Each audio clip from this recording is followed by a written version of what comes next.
Alright guys, I said there wasn't going to be an upload this week, but I just couldn't leave y'all hanging. Welcome to today's video.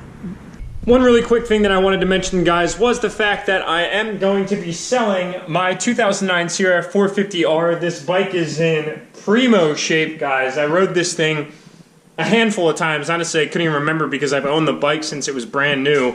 In 2009, I bought this at a Freehold, New Jersey, which used to be one of the dealerships that I used to ride for. But what happened was I actually ended up buying this bike and then going off to my freshman year at Penn State. So the bike just kind of sat around, and as you guys can see, the thing is in immaculate condition. Sorry for any shakiness coming through here, guys. You know me with my shaky hands. But I did some suitable modifications to it, guys. And before we get into the mods, let me just show you 2009 Sierra 450R. It's got 27.5 hours. Is that what that's saying on there, if I'm saying it correctly? Basically, guys, I put MGX graphics on it. I did Kevlar grips, the Acerbis handguards. I did a Goffler oversized front rotor, as well as rear linkage in the back. This helps lower the overall geometry of this 2009 Sierra 450 to give it more of an agile cornering feel. But basically, guys, other than that, the bike is all stock. I mean, it's 100% stock. And as you can see here, I actually just had it down because somebody was looking at it. I'm not sure if that individual is going to be buying it or not, but I've got a myriad of parts to go with this thing, miscellaneous air filters, I've got grips, I've got more handguards, I've got, and a ton of Bellray Thumper motor oil, as well as brand new Gear Saver oil, in combination with a ton of these K&N oil filters. I actually think I have a few OEM ones in here as well, plus those plastics, guys. So as you can see, this thing is in immaculate condition. I would love for anybody that is interested in this bike to give me a shout. I'll put some of the details in the description below. Right now, guys, I am asking $3,300 or best offer for this bike. And that does include all of the things that you see right here. So basically, you're getting a mint bike that's 27.5 hours from the factory with some nice suitable modifications. It's never been beaten, it's never been dropped, it's been meticulous and maintained, and as you guys know, because of the Duramax, I take care of my stuff. But I wanted to put a little small segment in there because I know that I have some motocross riders in the audience, and if any of you are interested, I'd be happy to work with you. So give me a shout, guys. Please leave the comment in the description below, and I will get back to you as soon as possible.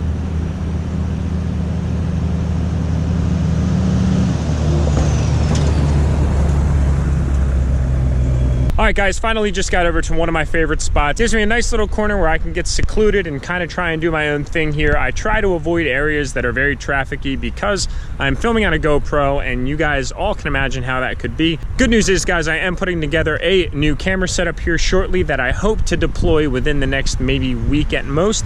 Before I go out and deploy that, I am going to do my faithful review on my faithful GoPro. That way you guys can see exactly what situation I will be operating with, and we can use the GoPro for more of what it's intended for extreme shot purposes. So before we go into the details about what had all happened this weekend and about how I rigged up a flagpole mount, which actually had proven itself to be very, very successful, I wanted to share something that was really, really neat with you guys, and I wish that I had actually captured the entire moment, but unfortunately I didn't. And that's what makes this whole vlogging thing a little bit of a challenge, is the fact that typically the best kind of responses are the most candid and unpredicted, so it's really, really hard to actually go out and capture them. But let me give you guys a little bit of narrative about what had happened, and then I'll share the final result with you guys here in a minute. And actually, a few of you guys commented on my posts, and I got a few direct messages saying that you spotted me on my way down. So awesome, guys. Thank you very much for reaching out. I really appreciate that kind of stuff, and it was awesome passing you guys out on the road. So although getting the feedback from a majority of you followers out there was incredibly awesome, there was one specific instance that I really wanted to share with you guys, and luckily I caught a little bit on camera. Basically, we were cascading through New Jersey when a police officer pulled up right next to me. As I was driving along with the window halfway down, I could sense a car's presence. So come to find out, there was a police officer that was driving right next to me at a very slow speed because we were just starting to leave a traffic light. Basically, guys, what I did was, and my first assumption, unfortunately, was I jumped to a bad conclusion of the fact that he probably wanted to get my attention to pull me over. So I lowered my window and I said, "Yes, officer, how are you doing today?" He looks down out of his window, and I wish I could have caught this for you guys, and says something along the lines of, "Dude, I see you on YouTube." Thank you, buddy. Have a good one, man. It was so cool. I was literally taken away because my expectation was, all right, hey, this guy's gonna pull me over. So quickly I grabbed my GoPro, and unfortunately I dropped it. So we had to keep going because we were leaving with traffic. So to carry on with the vlog, guys, I also wanted to cover this mock flagpole mount that I put together. So this is really not something complex, guys, and it actually worked very, very well.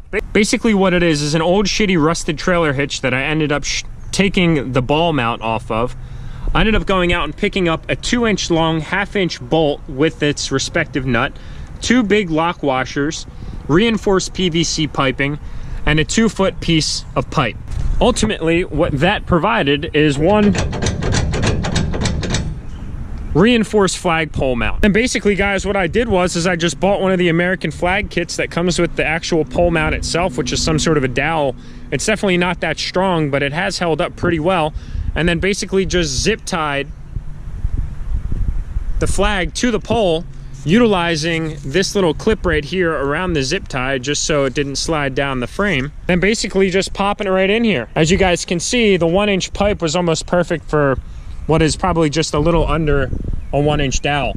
Now, for anybody that's curious about how it stands at high speeds, I can't attest to anything over 55 miles an hour. And to be completely honest, I was a little nervous to push it past 55 miles an hour because of the fact that you can see that this thing is rather flexible.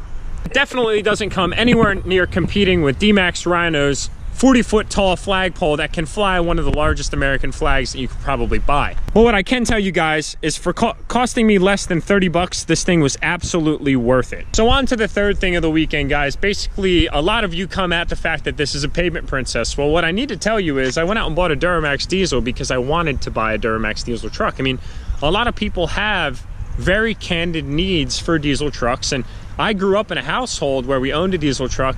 Now I plan on keeping this truck for a really long time, so I know down the road with some of my goals and aspirations in life that I'll eventually need a diesel truck. So why wouldn't it be any better time to keep the one in the arsenal now? So a lot of you guys see videos that I make of the truck out on the pavement, and yes, it's inevitably on the road all the time. I mean, that's where I drive it. But when I get different opportunities that come out of the woodwork that seem appealing to me, I'm absolutely going to capitalize on them.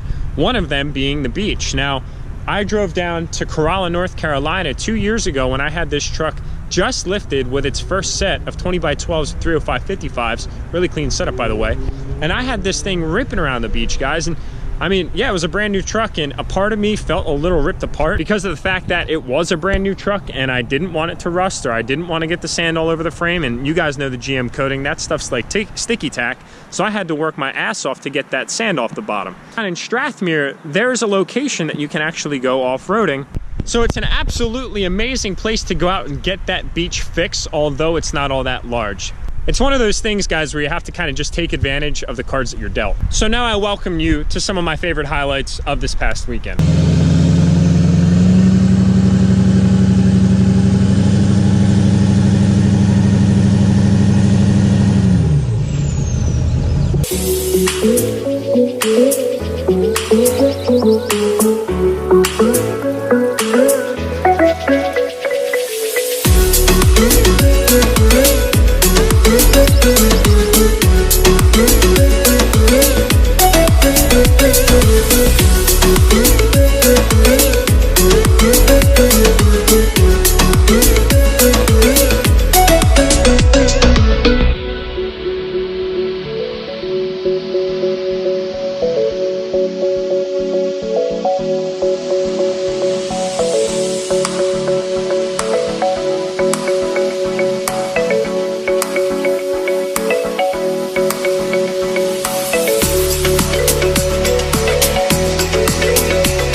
So at the end of the day, guys, I just wanted to say that I hope that you all had a phenomenal weekend. This is a weekend that we all need to be incredibly grateful for where we live. Unfortunately, some people get caught up in the fact, and I even do this from time to time, saying, yeah, you know, Pennsylvania kind of sucks because the weather patterns are so inconsistent, and I'm not really that big of a fan of the winter. But at the end of the day, it's not even about those little things that we can complain about. It really comes down to praising what we hang and we fly tall and proud every single day. I've got a lot of family in the military as well as law enforcement affiliated, so I just wanted to take one moment for all of you that are viewing out here right now, to say thank you. I think a lot of people get really caught up in the fact that Memorial Day weekend has basically succumbed to just an extended weekend or a long weekend or a time where you can find a place to go out and grill and barbecue and drink a few beers and hang out with your buddies. And yes, it's good to do that, I agree, but I don't ever want anybody to lose sight of how important it is that we stand behind these colors that are flying here right behind me. So thank you to everybody that's out in the audience that has some sort of an affiliation or makes that commitment on a day-to-day basis for the ultimate sacrifice for all of our freedom, which ultimately allows us and me to do these things that I absolutely love to do with all of you. So with that being said, thank you very much, guys, for tuning into this video. Please remember to give it a thumbs up. If you haven't already, or it's your first time stopping in, please remember to subscribe, and I look forward to the next video.